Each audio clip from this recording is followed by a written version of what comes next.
সব হিসাব নিকাশ পাল্টে রাজনীতির মোড় আজকে আবার 360 ডিগ্রি ঘুরে গেল, একদম উল্টে গেল। এই যে বগলের নিচে চুল আছে না, বগলের নিচে চুল যদি বড় হইয়া যা তাহলে কি চুলগুলা রেজার দিয়ে ফেলে দিবেন, নাকি চুলগুলা পস্তে পস্তে এক সময় হাতটা কেটে ফেলে দিবেন? কোনো বুকা পাগলও রেখে দিবে না, ওগুলা ফেলে দিবে যাতে করে এখানে পচন না ধরে। ভবিষ্যৎ অন্ধকার।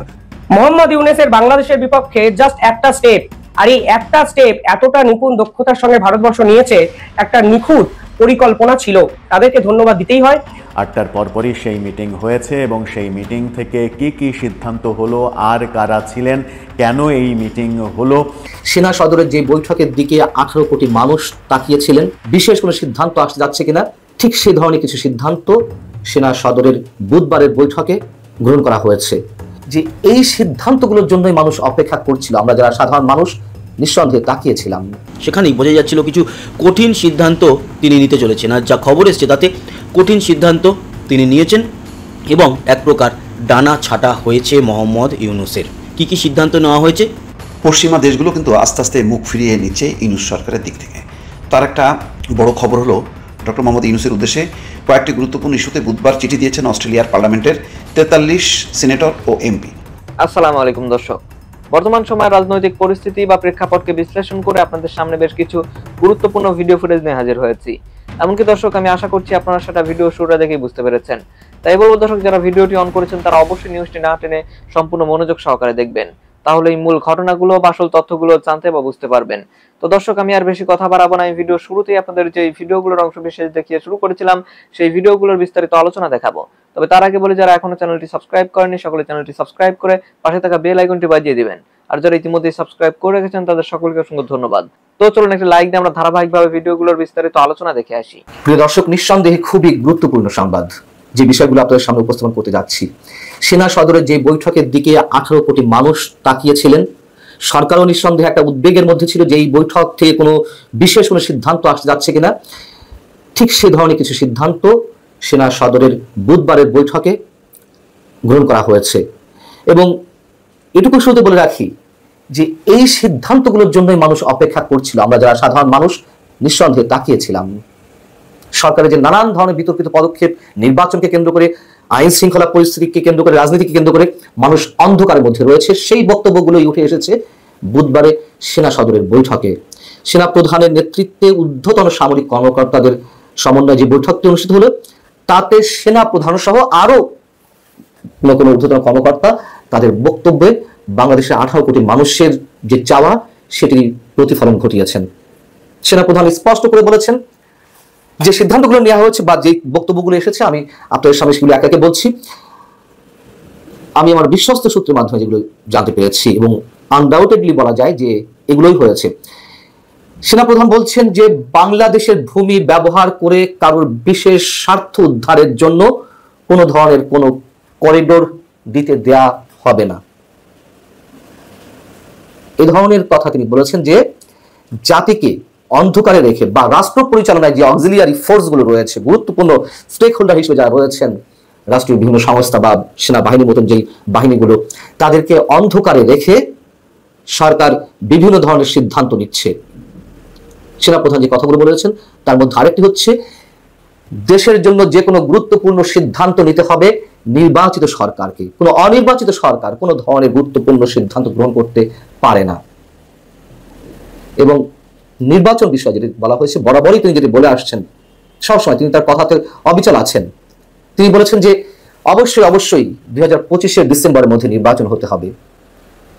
সেখানে উপস্থিত ঊর্ধ্বতন এক সামরিক কর্মকর্তা, একজন কমান্ডিং অফিসার, এই মন্তব্য করেছেন যে আমাদের যে মহান মুক্তিযুদ্ধ এবং আমাদের জাতীয় গৌরবকে আর কাউকে এতটুকু স্পর্শ করতে দেওয়া হবে না। খুবই টাচি একটা বক্তব্য। মব সন্ত্রাস সম্পর্কেও সেখানে বলা হয়েছে, সিদ্ধান্ত নেওয়া হয়েছে আর কোনো ধরনের মব সন্ত্রাসকে প্রশ্রয় দেবে না সেনাবাহিনী। সেখানে যারা উপস্থিত ছিলেন সামরিক কর্মকর্তারা, তারা সবাই এক বাক্যে সেনা প্রধানের সব ধরনের বক্তব্য এবং সিদ্ধান্তের প্রতি তারা একাত্মতা প্রকাশ করেছেন এবং তারা এই মন্তব্য করেছেন যে তারা সেনা প্রধানের যে কোনো নির্দেশের অপেক্ষায় আছেন। সেনা প্রধানের যে কোনো নির্দেশ দেশের স্বার্থে, সমাজের স্বার্থে, মানুষের স্বার্থে তারা যে কোনো কিছু করতে প্রস্তুত। প্রিয় দর্শক, নিশ্চয়ই আমরা প্রত্যেকেই সেনাবাহিনীর এই যে অবস্থান, সেই অবস্থানের জন্য অপেক্ষায় ছিলাম। সেনাবাহিনী কেন, যে কোনো বাহিনী বা সরকারের যে কোনো কম্পোনেন্ট অথবা সরকারের এই ধরনের আচরণের জন্য তো মানুষ বসে আছে। যে একটা গণঅভ্যুত্থান হলো, সেই গণঅভ্যুত্থানের চাওয়া তো এগুলোই ছিল। এবং সংস্কার বলে যেগুলো ঘটনা হচ্ছে, যে টাইম পাস করা হচ্ছে, এগুলো মানুষের সামনে একেবারে স্পষ্ট হয়ে গেছে, কোনো সমস্যা হবে না। এগুলো মূলা ঝুলিয়ে রাখা হয়েছে মানুষের সামনে। মব সন্ত্রাস কেন সেনাবাহিনী বন্ধ করতে পারছে না, বিশেষ কোনো ব্যবস্থা নিতে পারছে না? কেন আমাদের মুক্তিযুদ্ধের উপরে একের পর এক যে আঘাত আসছে, মুক্তিযুদ্ধের স্মৃতিচিহ্নগুলো যে ধ্বংস করা হচ্ছে প্রত্যক্ষ এবং পরোক্ষ কোনো কোনো বিশেষ গোষ্ঠীর সহযোগিতায়, সেইগুলোর বিরুদ্ধে কেন সেনাবাহিনী কোনো অ্যাকশন নিচ্ছে না? এই প্রশ্ন তো অগণিত মানুষের, আমার মনেও ছিল। কিন্তু আমার একটা দৃঢ় বিশ্বাস প্রথম থেকে ছিল, আমি এর আগে কন্টেন্টেও বলেছি, সেনাবাহিনীকে কেউ বিতর্কিত করুক অথবা সেনাবাহিনী বিতর্কের মধ্যে যতটাই পড়ুক, শেষমেশ জাতির স্বার্থে, মানুষের স্বার্থে, দেশের সার্বভৌমত্বের স্বার্থে সেনাবাহিনী কঠিন সিদ্ধান্ত নেবে। সেটি দেখা যাচ্ছে, আমরা দেখতে পেলাম আপাতত। এবং আমরা নিশ্চয়ই অপেক্ষায় থাকবো যে এই সিদ্ধান্তগুলো কিভাবে বাস্তবায়ন হয়। এবং আমরা আশা করব সরকারকে, যারা সরকারের একটি বিশেষ অংশ, পুরো সরকার ব্যবস্থাকে যারা উল্টো পথে পরিচালিত করতে চাইছে, অথবা এর পিছনে যে ম্যাটিকুলাস ডিজাইন রয়েছে সেগুলো বাস্তবায়নের জন্য যেটি বিশেষ গোষ্ঠী তৎপর রয়েছে, আমরা চাইবো তাদের শুভবুদ্ধির উদয় হোক। দেখুন, আমি বারবার যতবার হতাশার কথা বলি, সব শেষে কিন্তু একটি কথা আমার বিশ্বাস থেকে আমি বলি, যতই খেলা হোক, যা কিছুই হোক না কেন, শেষমেশ আমাদের যে মুক্তিযুদ্ধ চেতনা, সেটাকে ভুলণ্ঠিত করা যাবে না।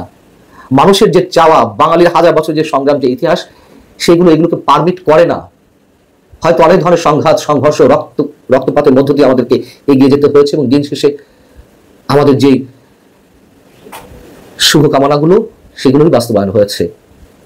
এখন যেহেতু সরকারের শীর্ষ মহল এই বৈঠক নিয়ে উদ্বিগ্ন ছিল, এবং সেই জায়গা থেকে সম্ভবত গত মঙ্গলবার প্রধান উপদেষ্টার নেতৃত্বে 3 বাহিনীর প্রধানের উপস্থিতিতে যে একটি হাই প্রোফাইল মিটিং হলো, যদিও সেটি বলা হয়েছে আইন শৃঙ্খলা সংক্রান্ত উচ্চ পর্যায়ের বৈঠক, এর আগে আমি বলেছি যে এই শব্দের মধ্যে অনেক ধরনের রহস্য লুকিয়ে আছে, যেখানে পুলিশ প্রধান উপস্থিত ছিলেন না। যাই হোক, যথেষ্ট গুরুত্বের সঙ্গে নিয়েছিল এই বৈঠকটি সরকার, যে কি হতে যাচ্ছে, কি সিদ্ধান্ত নিতে যাওয়া হচ্ছে।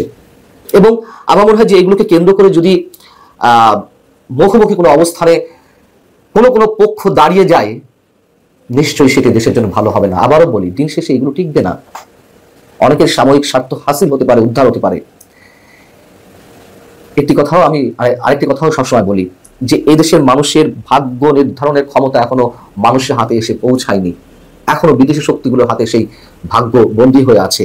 কিন্তু তারপরেও সত্য কথা, জনগণই শেষ কথা। এই জনগণকে কাজে লাগিয়েই বিদেশি শক্তিগুলো সবকিছু হাসিল করার চেষ্টা করে। জনগণ যদি আবার সত্যি সত্যি আত্মোপলব্ধির জায়গা থেকে ঘুরে দাঁড়ায়, কেউ কিছু করতে পারবে না। আজকে আমাদের জাতীয় নিরাপত্তা উপদেষ্টা ডক্টর খলিলুর রহমানের যে প্রেস ব্রিফিংটা, সেটা নিশ্চয়ই আপনারা দেখেছেন, আমিও দেখেছি। আপনাদের কাছে কি মনে হয়নি যে ওনার কণ্ঠ কিছুটা নরম? আপনাদেরকে এমন মনে হয়নি আগে যেরকম একটা জেদি ভাব ছিল, যে যা মনে করে করুক, যে যা বলে বলুক, আমাদের কাজে আমরা করব, সেই যে তার অধ্যত্ব বলেন, সেই যে তার দৃঢ়তা বলেন, সেটা কেন যেন আজকে আমার কাছে অনুপস্থিত মনে হয়েছিল। এবং তার কথাতেও তার যে সারবেত্তা, মূল কথার যে মূল বক্তব্য, সেখানেও যেন এক ধরনের নমনীয়তা আমি লক্ষ্য করেছি। উনি কি বলেছেন সেই মানবিক করিডোর নিয়ে, যে রাখাইন রাজ্যের জন্য একটা মানবিক করিডোর দেওয়া, সেই বিষয় নিয়ে উনি কি বলেছেন আজকে, যেটা নিয়ে নাকি এর আগে আমাদের পররাষ্ট্র উপদেষ্টা বলেছিলেন যে আমাদের নীতিগত সিদ্ধান্ত হয়েছে মানবিক করিডোর দেওয়ার। সেই প্রসঙ্গে তিনি যেন একদম উল্টা পথে হাঁটলেন। উনি বললেন যে করিডোর নিয়ে কারোর সঙ্গে কথা হয়নি, এবং আরো বললেন যে কারোর সঙ্গে কথা যেমন হয়নি এবং কারোর সঙ্গে কোনো কথা হবেও না। মাথায় রাখবেন কিন্তু, এবং আমি আপনাদের রিকোয়েস্ট করবো এটা আপনারা স্মরণে রাখবেন যে কারোর সঙ্গে কোনো কথা হবে না। এটা ডিক্লেয়ার করেছেন আমাদের নিরাপত্তা উপদেষ্টা মিস্টার ডক্টর খলিলুর রহমান। কখনো হবে না, কিন্তু কালকেও হবে না, 1 বছর পরে হবে না, ওরা থাকাকালীন হবে না। কেন? এটা কিন্তু একটা ব্যাকগের মনে হচ্ছে না? আমার কাছে মনে হচ্ছে। এখন এই ব্যাকগেরের পেছনে কি কারণ, সেটা আলোচনাটা আমি করছি। তার আগে এই আজকে যেটা সংবাদ সম্মেলনটা হয়েছে, সেখানে উনি কি বলেছেন দেখেন, আমি ওনার কথার উপর পড়ে শোনাই। মানবিক চ্যানেল আমরা দেবো কি দেব না, এটা আমাদের সার্বভৌম সিদ্ধান্ত। মানবিক চ্যানেল নিয়ে আমেরিকা বা চীন কারোর সাথে বাংলাদেশের উপর কোনো চাপ নাই। মানবিক চ্যানেল তৈরি হলে তার পুরো দায়বদ্ধতা থাকবে জাতিসংঘের উপর। বাংলাদেশ শুধু বর্ডারে নিরাপত্তা দেবে। খেয়াল করেন, তার মানে আমাদের নিরাপত্তা দেওয়া ছাড়া আর কোনো কাজ নাই। এখানে আমেরিকা নাই, এখানে চীন নাই, এখানে ইন্ডিয়া নাই, কোনো দেশ নাই। কে আছে? কেবল জাতিসংঘ আছে। জাতিসংঘ পাঠাবে, আমরা কেবল নিরাপত্তা দেবো আর আমাদের মাটিটুকু দেবো ব্যবহার করতে। প্রশ্ন হচ্ছে জাতিসংঘ আমাদের উপর পাঠাবে কেন? এই প্রশ্নের কোনো জবাব নাই। এবং উনি আবার বলছেন যে উনি আবার আমাদেরকে একটু করিডোর কাকে বলে বোঝানোর চেষ্টা করছেন যে করিডোর হলো সেটা যেখানে নাকি মানুষকে সরিয়ে নেওয়ার কাজ হয়। এখানে তো মানুষ সরিয়ে নেওয়া হবে না ভাই, মানুষ সরিয়ে নেওয়ার কথা বলা হচ্ছে না, বলা হচ্ছে এখান দিয়ে অস্ত্র যাবে কিটা। মায়ানমারের সঙ্গে রাখাইনের মানে আরাকান আর্মিদের, বিদ্রোহী আরাকান আর্মিদের দীর্ঘদিন ধরে গৃহযুদ্ধ হচ্ছে।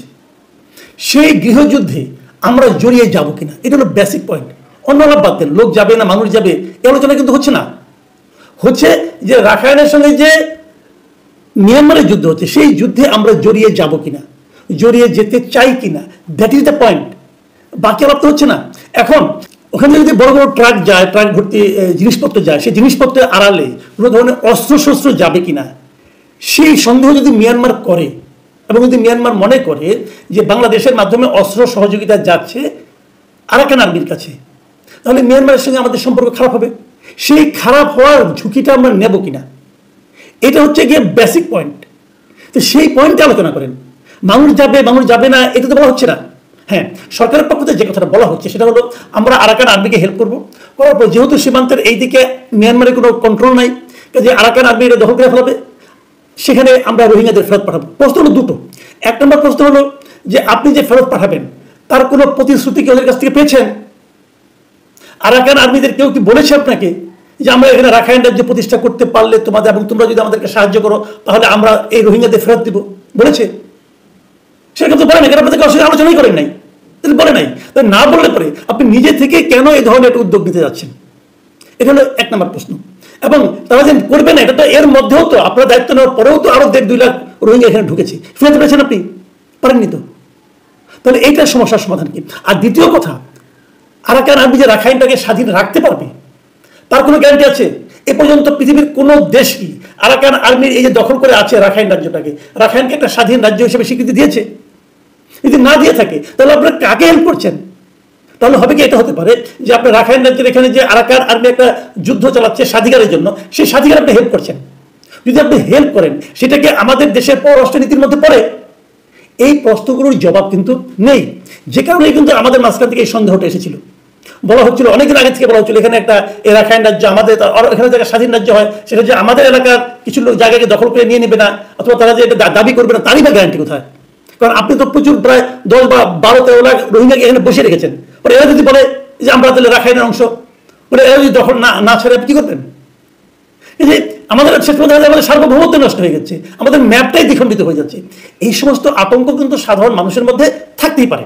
আপনারা শেয়ার করতে পারেন, কোনো সমস্যা নেই, কিন্তু মানুষ তো এই প্রশ্নগুলো করতে পারে। এই প্রশ্নগুলোই উঠেছে, সেই প্রশ্নের জবাব আপনি এবার যেটা বললেন এটা হলো ব্যাগ গিয়ে রেখেছে। আগের বার ছিল অধ্যত্ত, আগের বার ভাবখানা এরকম ছিল আপনি দিবেন তো একটু ধাক্কা খেয়েছেন।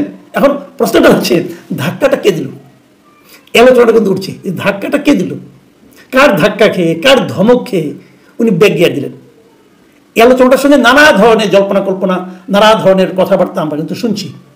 আমরা শুনেছি গতকালকে প্রধান উপদেষ্টার সঙ্গে খলিলুর রহমান সাহেবের সঙ্গে 3 বাহিনী প্রধান দেখা করেছেন, কী আলাপ হয়েছে আমরা জানি না। আবার আজকে শুনেছি যে সেনাবাহিনী তার ঊর্ধ্বতন শীর্ষস্থানীয় সেনা কর্মকর্তাদের নিয়ে দরবারে বসেছিলেন, সেখানেও কি আলোচনা হয়েছে আমরা তো মিডিয়া থেকে সব জানতে পারি না। নানা রকম লিক হয়, নানা কথা বলে, রীতিমতো পয়েন্ট টু পয়েন্ট আলোচনার বিভিন্ন খবর আমরা পাই সোশ্যাল মিডিয়ার মাধ্যমে, হয়তো আপনারাও পেয়েছেন। সেগুলোতে আমি আর রেফারেন্স হিসেবে উল্লেখ করতে পারবো না, যেহেতু আমার কাছে কোনো তথ্য প্রমাণ নেই, কিন্তু কিছু না কিছু হয়েছে। দর্শক, আমি আশা করছি আপনারা সকলে অত্যন্ত মনোযোগ সহকারে সবগুলো ভিডিও দেখেছেন। এমনকি দর্শক, যদি এই ভিডিওগুলো সম্পর্কে আপনাদের কোনো মতামত থেকে থাকে তাহলে তো অবশ্যই জানাবেন। দর্শক, নিউজটি শেষ করছি এখানেই, ফিরছি পরবর্তী নিউজে নতুন কোনো টপিকে। আল্লাহ হাফিজ।